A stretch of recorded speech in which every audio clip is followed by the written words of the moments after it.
Hey, church family, my name is Brandon, and I serve as the groups pastor here at Stonegate. Just want to take a quick reminder before we get into the message from this week. When we gather together in our community group, we really want to focus on three things. We want to spend time praying for one another. We always want to care for one another. And we want to encourage one another to live lives that reflect the things that we are being taught, that the Lord is showing us on Sunday through the sermons or through whatever passage it is that we're studying in Scripture.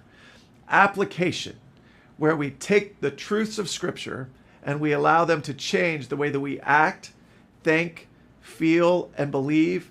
Over time, we see real life change happen. And so in your group, we want to spend time focusing on that application. And that's why we give you questions every single week. This week, Paul is talking about in his letter to Titus, how when we come into relationship with Jesus, it changes everything about us. It changes how we live our lives. And in everything that we do, we now want to make Jesus look attractive. So Paul, in this section of Titus, is telling us how to work for the glory of God. How do we make Jesus look beautiful by the way we work? And that can be whether we manage our home, work a job, go to school, or even volunteer in our church or our community.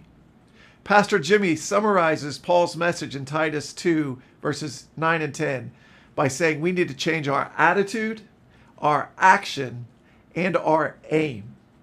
Our attitude should be one of submitting to the authority God gave us, being willing to work and eager to please whoever our supervisor is.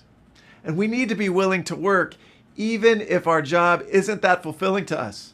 When Paul wrote the letter to Titus, he was actually speaking to Christians who were serving as bondservants in this passage. Probably not the most fulfilling work for them.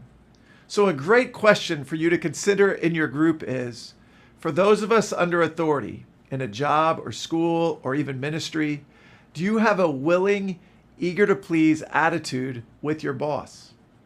Paul also addresses our actions.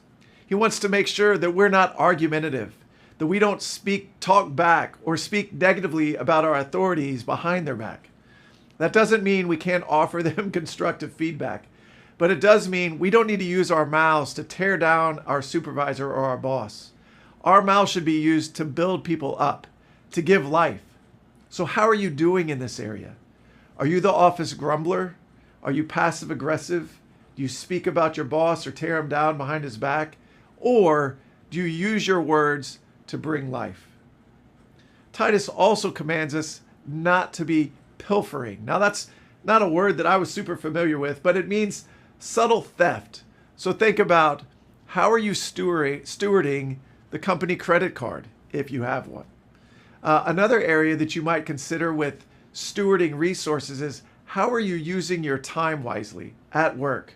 Are you using your time at work for work? And especially now in environments where we do a lot of remote work or where we work from home, do you have integrity in how you're managing your time? Something great to reflect on and then share with your group.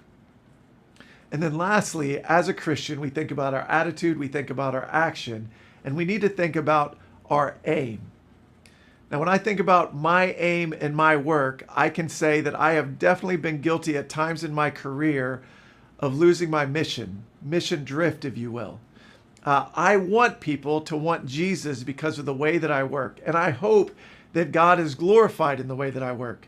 But sometimes I definitely drift away from that, and I can find myself thinking a lot more about how am I trying to advance my career through my work, more than how am I trying to glorify Jesus in my work. So when you go to work, what is your aim? Let's always remember that we are ambassadors for Christ wherever we go.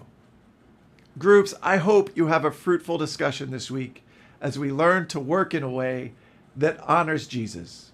We love you. Have a great week.